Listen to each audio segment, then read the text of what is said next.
Thank you very much. That was just a super panel. I was scribbling furiously and trying to work out how to incorporate what I've got to do now in about 10 minutes, because I see the sun is fighting its way out after we heard the powerful drumming of the rain on the ceiling here of Handsome Hall yesterday.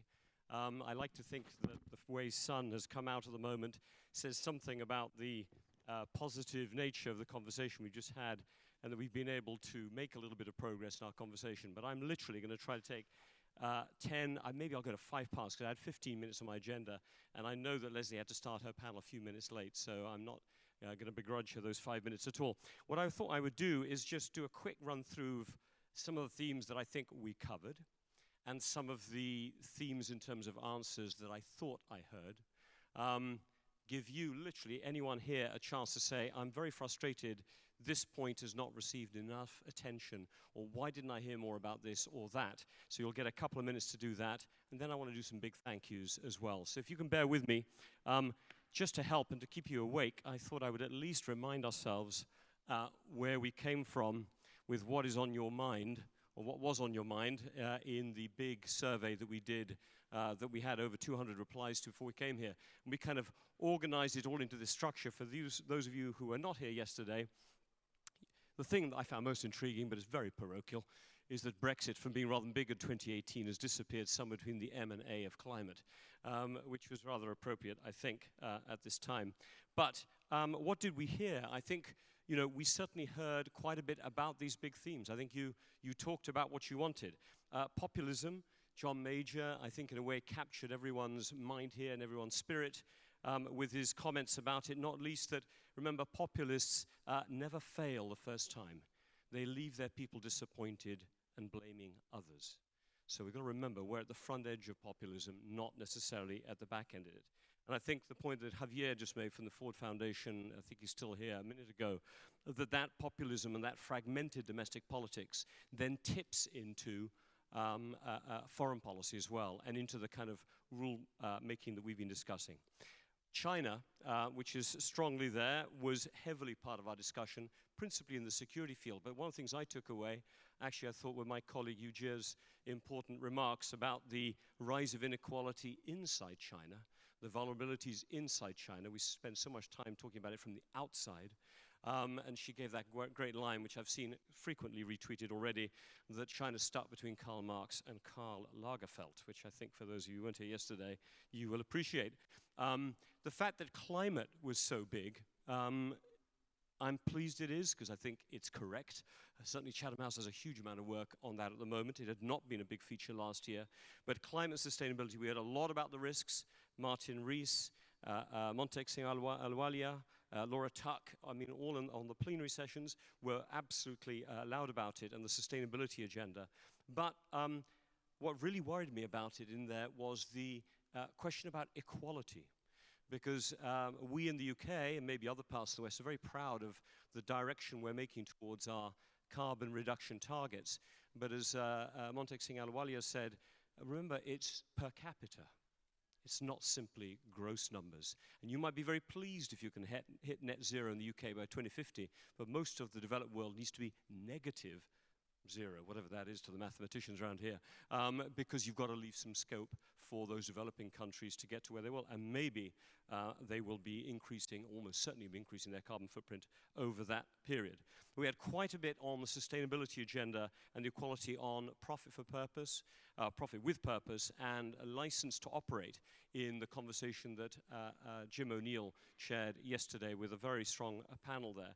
And of course, tech was absolutely the center. We might be the wealthiest we could ever be, as we heard in the last panel from Stuart Russell. In the panel, sort of penultimate to this one, we also heard from Julian King about the bifurcation. Governments leaning in to the bifurcation of technology at the heart of sovereignty.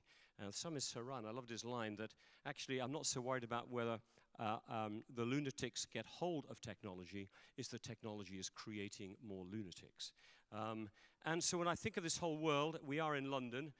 Some comments were made in one of the panels about the choices it leaves for Brexit Britain. Choose a side, number one. Be buffeted about in these sharp seas, number two. Or carve a niche. And I think what we were hearing a little bit in this last panel, this isn't just a choice for Britain, this is a choice for all governments around the world at the moment. We're all going to be somewhat stuck between those three choices as the big powers think about their sovereignty. So that was my takeaway on that side. We did say a little bit, what does it mean to you? What could we do? These were very big words around a rules-based order, as you would expect on such a big theme. But again, I think we were quite targeted in what I heard in the sessions I was at. Again, it went down the middle of that column. I did note yesterday that I thought things like values, democracy, rights were somewhat off on the edge of this chart, and they were a little bit on the edge of our conversation. They came in a little bit more this afternoon, but principally over there. Security and sovereignty, which featured yesterday, came back with a vengeance in the conversation that Leslie just moderated. US and Brazil, and we heard a very good comment in the session on Europe. Remember, governments, war and regulation. And they're not going to stop doing that anytime soon. And certainly they're thinking about using and are using trade very much as an instrument now of power rather than instrument simply of economic advancement. On the institutions, which were referenced there in the top part of the column, I'm hearing a little bit from the last panel that actually the idea of designing new ones is almost perhaps impossible at this time. But the idea of at least defending what you've got, preserving what you've got, integrating perhaps institutions more effectively, expanding them, making them more inclusive, those were all goals that were worthy. And coalitions of the committed, regional organizations often can create that sense of commitment jointly together, may become more powerful at this time of unpredictability in the rules-based order. On shared principles, I thought some of the most interesting conversation was actually about the issue of climate, because it came up in at least 2 or 3 of the sessions. We not just talk about the challenges, but address them. And it struck me here that this whole business of what is legitimate, what isn't, how do we know that we have the information, who sets the rules, is incredibly important. Because on the one hand, there was the big discussion about who should be involved in designing the rules around climate or around sustainability.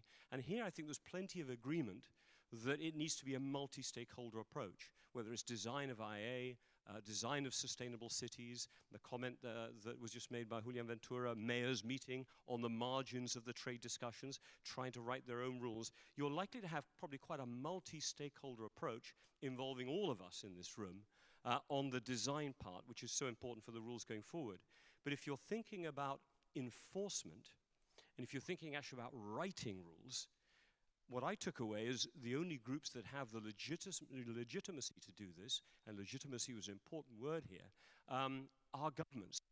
And they are the agglomeration of political accountability. Whether governments are going in the wrong direction in the views of many of us in this room or in the right direction, in the end they are the ones that intermediate the politics and embody that legitimacy. And it's amazing what can be done when governments do start to signal what they want to do.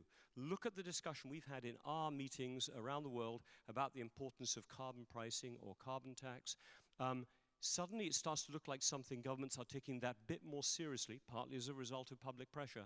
And as a supporter of Chatham House, Hugh Jenkins, passed me his phone yesterday and showed me the change in the price per euro, per ton, I presume, of carbon in the trading system in Europe over the last 12 months. It's gone from $5 to $25. That's a real change, and it's a change partly because I think the other actors in the system realize that governments probably are close to writing the rules and enforcing the changes there potentially. The same will apply in AI, as we heard earlier today. The same could apply in terms of corporate taxation and all of the issues that we discussed around that time. So one of my last big takeaway, and that will still give me 5 minutes to be able to get you to say a couple of things as well, is that we heard yesterday that rules are the infrastructure of civilization. Great line, I thought. Rules are the basis of trust. So if you have a world of weak rules, you lose trust. It is ultimately civilization, and certainly the civilization that gives an opportunity to more than just the powerful, but to a more inclusive society, the kind of one that I think everyone in this room would aspire to, is that much more threatened.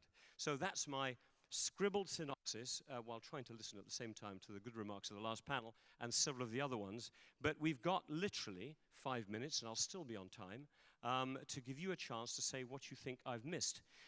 Because I know I've missed a lot, and maybe it's not just what I missed, but also it's what viewpoints people would like to have. What do they want to bring on the table that was not brought on the table so far? So hands up, and I will take a first hand in the front row, and then have others come along as you go along. So please don't miss out. I won't be more than 3 or 4 minutes, but I would love to hear what you think we've missed.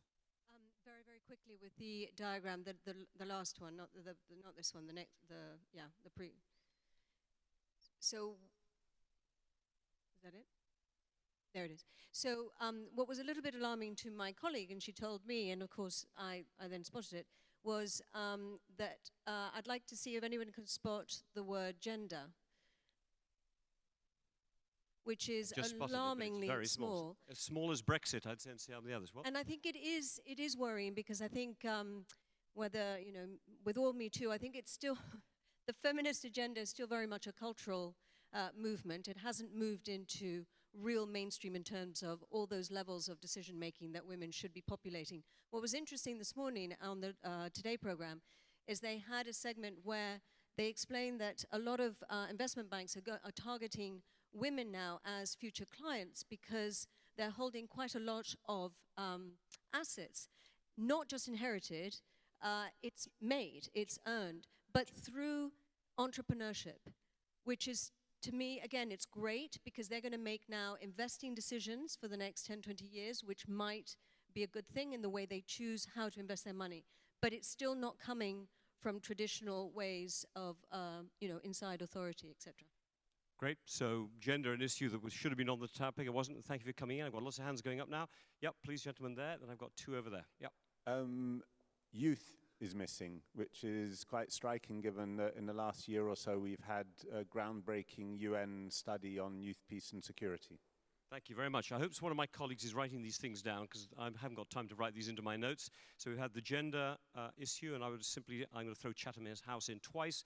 We have our Gender Inclusive Growth Conference coming up on July the 8th. And on youth, it was nice to have given the Essay Prize in collaboration with the FT yesterday to our first writer who wrote about the role of the young in UN. So thank you very much. But very good points, not picked up, by the way, not picked up by all of you. This is what you, I say not all of you literally, but most people here had. So I've got 2 there, 1 over here. Yep. Thank you. Christina Voigt from the University of Oslo. I miss the concept of transformative change. It was very encouraging to see climate being picked up so many times, but science tells us that if we want to tackle climate change and biodiversity decline simultaneously, what we really need is transformative change, which is much broader, more comprehensive and long-term. Maybe that's something for next year. It's a good line, and I think part of what, again, in the session yesterday on sustainable growth, the sense of the scale of change and the rapidity of it, I think, captures your point. It can't just be change, it has to be transformative, and that requires a whole different mindset. I don't know if we're there yet. There was, I think, just here, yep, to keep it there, and then I'm coming to this side. 2 on that side, yep. Is what is the cause of all these effects, which is economic deregulation, international economic deregulation, economy. What is the nexus between climate change and economy, populism and economy of today? Cause. Thank you. Thank you. And I think, to be fair, I think Anne Petitfort yesterday was pretty explicit on that topic. You're right, it's not as big here.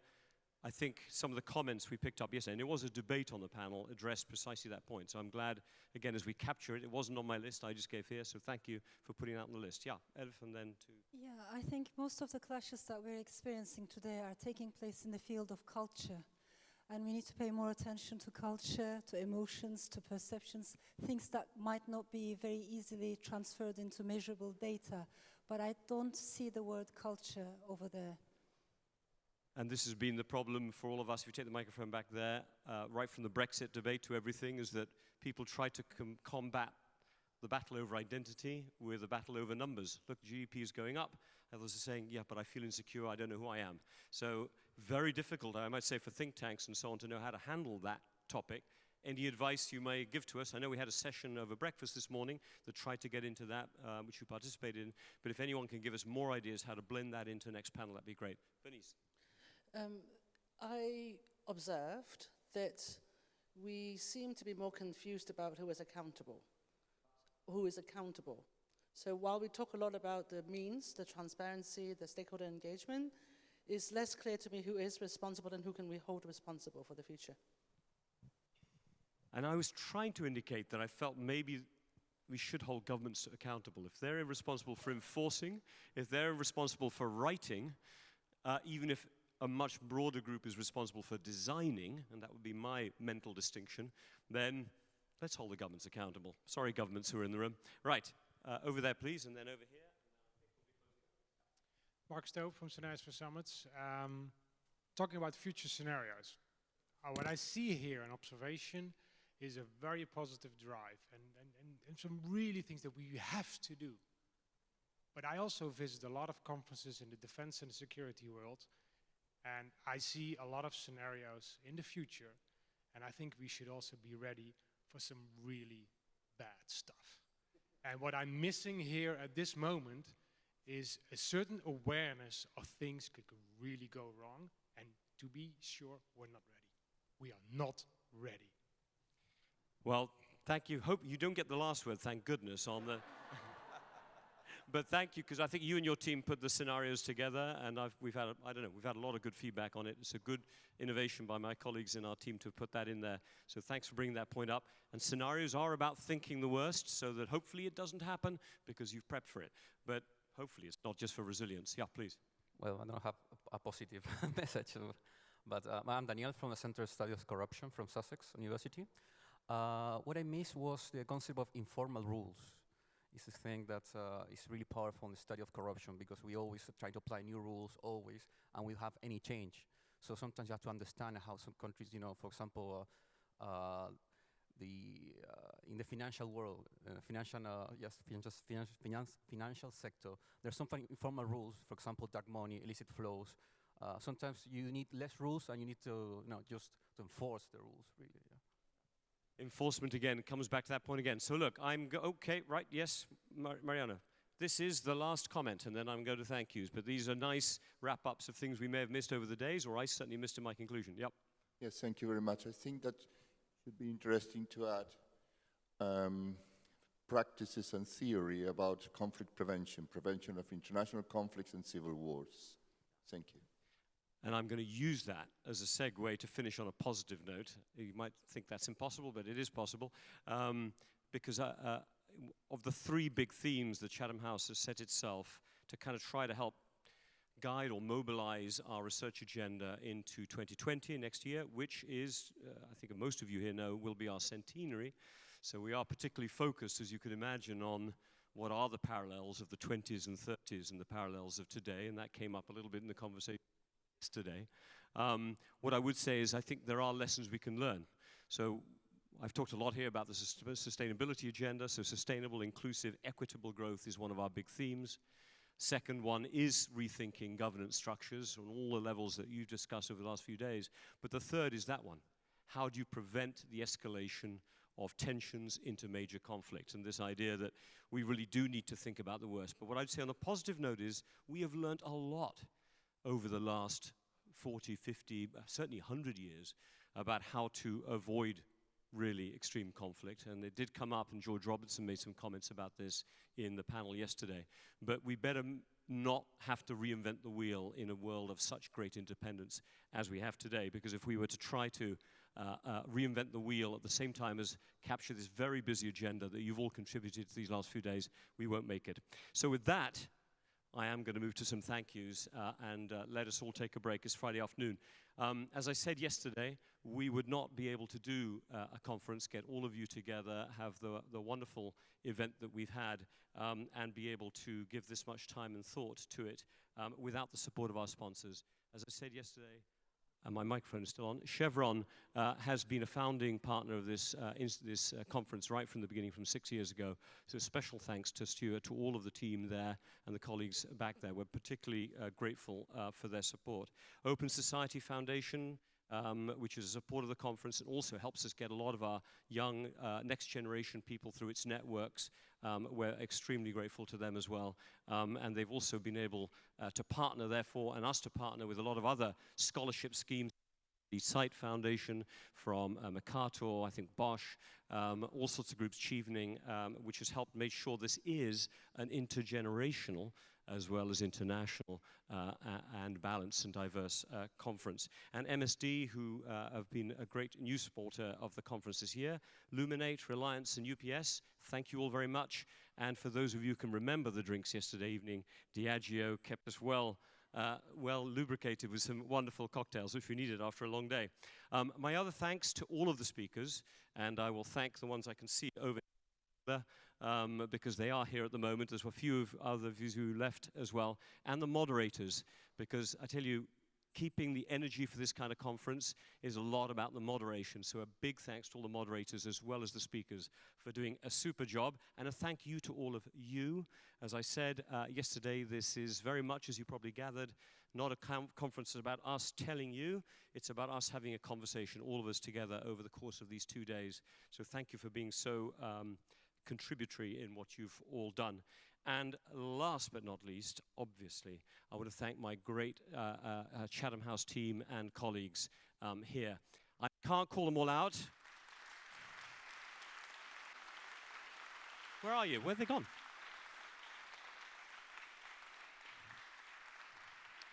I can't see them all because some are hiding. My colleagues who are moderators and contributed substantively in designing the programs and the projects and helping get speakers and all of that team. But also I want to thank obviously Camille Hussein, Ben Cumming, Claire Smiley in particular, who lead the conferences team through our special events part on getting this together, and the volunteers they brought in, their team members from our external relations team, the volunteers they brought in from every part of Chatham House as far as I can tell, so I'm not going to try and catch them all here, but you've probably met them and seen more of them in the last 2 days than I've seen of them in the last several weeks. So a big thank you to my Chatham House team. Thank you. 2020 next year. We've got to do something special. Not entirely sure what it is, but we hope we'll have many of you back again to join us at that time. Thank you very much. Have a great weekend.